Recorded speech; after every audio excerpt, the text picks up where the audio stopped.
Good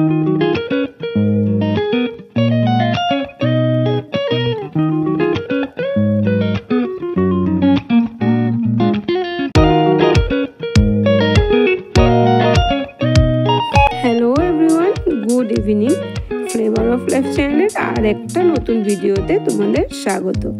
তো কেমন আছো তোমরা সবাই? আশা করছি সবাই ভালো আছো, আর আমিও ভালো আছি। বড়দেরকে প্রণাম আর ছোটদেরকে অনেক ভালোবাসা জানিয়ে আজকের ভিডিওটা স্টার্ট করলাম। ভিডিওটা করা হয়েছে কিন্তু অনেক দিন আগেই, কিন্তু ভিডিওটা দিতে তোমাদের কাছে অনেকটা লেট হয়ে যাচ্ছে ভিডিওগুলো শেয়ার করতে। তো এই ভিডিওটা হলো 27 জানুয়ারির ভিডিও। তো সেদিন বাড়িতে এসেছিল আমার ননদ, মানে আমার ছোট ননদ এসেছিল বাড়িতে। আর বাড়িতে সন্ধ্যের পর যখন এসে ঢুকলো, তারপরে আসার পর জানলাম যে ওই দিনেই ছিল নাকি ননদের বার্থডে। তো ননদের বার্থডে ছিল শুনেই সাথে সাথে কিন্তু কাজে লেগে পড়লাম, যে যেহেতু ননদের বার্থডে আর বার্থডের দিনকাই এসেছে বাপের বাড়িতে, তো একটা শুরু করে দিলাম একটা কেক বানানো। তো একটা কেক বানানো হচ্ছে। কেক বানানোর পর আবার রান্নাবান্না আছে। তারপর রান্নাবান্না তো আছেই বাড়িতে, ননদ ননাস ভাগনা ভাগ্নি সবাই এসেছে আমার। আর ওই সময়টাতে আমি মানে কি বলবো, খুবই ব্যস্ততার মধ্যে ছিলাম, তাই ভিডিওগুলো করা হয়েছে ঠিকই, কিন্তু ভিডিওগুলো আর তোমাদের সাথে শেয়ার করা হয়ে উঠছে না। তারপরে আবার বিয়ে ছিল, তো আগে ভাবলাম বিয়ের ভিডিওগুলাই দেওয়া হোক ওই ভেবে, আর এই ভিডিওগুলো দেওয়া হয়নি। আর সবার সাথে কিন্তু এরকমভাবে ভিডিও করাও হয়নি, কেননা ননদ ননাস ভাগনা ভাগ্নি বলো সবাই কেউই ক্যামেরার সামনে আসতে চায় না, সবাই একটু লজ্জা পায় ক্যামেরার সামনে আসতে।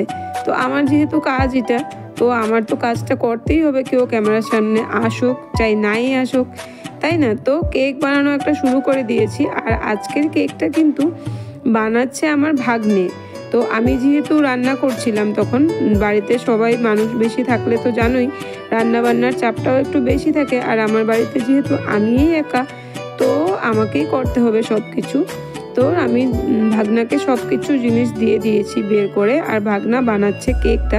আর আমার ভাগিনাও কিন্তু এইসব কাজে পুরো এক্সপার্ট। আর অনেক কিছু আমার ভাগ্নের থেকে আমার শিকার আছে বলতে কি, আমি কেকটা বানাতে পারি, ভালোই বানাতে পারি কেকটা, মানে কেকের স্পঞ্জটা বানাতে পারি, কিন্তু আমি কেক আইসিং করতে পারি না।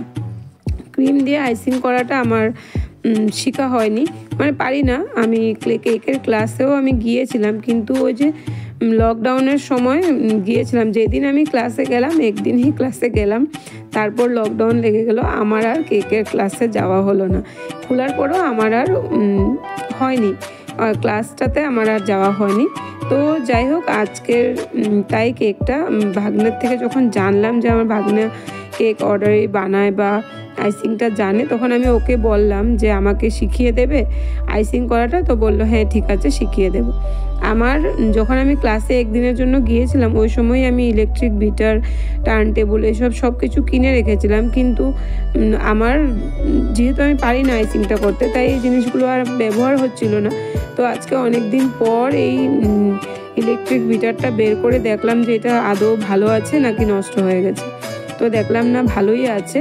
তো আমার ভাগ্নে আজকে কেকটা বানাচ্ছে সুজি আর ময়দা দিয়ে। তো ওর একটু কেক বানানোর প্রসেসটা কিন্তু আলাদা, আমার কেক বানানোর প্রসেসটা একটু আলাদা। তো আমার যেহেতু সময় হচ্ছিল না, আমি রান্নাতে ছিলাম, তাই আজকের কেক বানানোর ডিউটিটা ওকেই দেওয়া হয়েছে। ও কেক বানাচ্ছে আর আমার ছেলে কিন্তু ভিডিও করছিল। তো যাই হোক, কেকটা আজকে বানানো হবে, দুটো কেক বানানো হচ্ছে আজকে। একটা কেক আমাকে আইসিং করা, একটা আমি আইসিং করব, একটা ও আইসিং করবে, মানে একটা ও রেডি করবে আমার ননদের বার্থডে, যেহেতু রাত্রেবেলা কেকটা কাটিং হবে তার জন্য। আর এটা একটা হার্ট শেপটা আমাকে আইসিং করার জন্য শেখানো হবে তার জন্য। আর ননদের বার্থডের জন্য যেটা কাটা হবে, এটা ছোট্ট একটা কেক বানানো হয়েছিল, কেননা তাড়াতাড়ি কেকটা ঠান্ডা হতে হবে, তাড়াতাড়ি আইসিং করতে হবে, তারপরে গিয়ে আবার কাটা হবে। তো আর রাত্রিবেলাতেই, কেননা পরের দিন সকালবেলায় আবার ননদরা চলে যাবে, মানে আমার ছোট দেওরের বাড়িতে, তাই তো তার জন্য খুব তাড়াতাড়ি করা হচ্ছিল। তো আমি একটা ছোট্ট বাটিতে ননদের জন্য কেকটা বানাতে দিলাম। আর এটা একটা হার্ট শেপের কেক হচ্ছে, এটা আমি আইসিং করব, মানে আইসিং করা শেখার জন্য এটা আমার জন্য বানানো হচ্ছে। তো এই কেক বানানো দিয়েই আজকের ভিডিওটা শুরু করলাম। আর কেক বানানোতেই কেক দিয়েই কিন্তু ভিডিও শেষ হবে, কেননা আমি খুব বিজি, ক্যামেরার সামনে আসতে আমার সময় নেই, খুবই বিজি কাজে। আর বাকি আর কেউই ক্যামেরার সামনে আসতে চাইছে না, সবাই খুব লাজুকি বন। তো যাই হোক, তো কেক বানাতে বসানো হয়েছে দুই দিকে দুটো। আর এদিকে দেখো আইসিংয়ের জন্য ক্রিমটা বিট করা হচ্ছে। আর ক্রিমটা যেহেতু কেকটা বানানোর পর কেকটা আবার ঠান্ডা হতে হবে, তারপর গিয়ে আইসিং করতে হবে। তো কি হয়েছিল সেদিন জানো, সেই দিন আমরা কেক বানাতে কেক সাজাতেই কিন্তু রাত্রি 10টা বেজে গেছে। কারণ কেক একটা বানাতে তো অনেকটা লম্বা প্রসেস, কেকটা হবে তারপর গিয়ে সাজানো হবে। তো যাই হোক, কেক বানাতে রাত্রি 10টা হয়ে গেছে। তারপরে আর আমি বললাম এখন আর কেক কাটাকাটি হতে অনেকটা রাত হবে, তো খাওয়া দাওয়া সেরে নাও, তারপরে আমরা রাত্রিবেলা 12টা বাজার আগেই আমরা কেকটা কাটবো। যেহেতু আজকেই বার্থডে, আর 12টা বেজে গেলে তো কালকের দিন হয়ে যাবে। তো 12টার আগে আমরা কেকটা কাটবো আর বার্থডেটা সেলিব্রেট করব। কি করবো, আমরা তো আর সকাল থেকে আমাদের জানা ছিল না, আমরা জেনেইছি সন্ধ্যের পর। তো তাই কেকটা বানিয়ে কিন্তু রেখে দেওয়া হবে। আর খাওয়া দাওয়া শেষ করার পর রাত্রি সবাই ঘুমাতে যাওয়ার আগে কেক খেয়ে তারপরে আমরা ঘুমোতে যাব। তো সবাই আসলে না, যখন বাড়িতে সবাই থাকে তখন কিন্তু বাড়িটা বেশ জমজমা হয়ে যায়, বেশ আনন্দ। আর দেখো এই যে ছোট্ট একটা কেক বানানো হয়েছে রাত্রিবেলা কাটিং করার জন্য।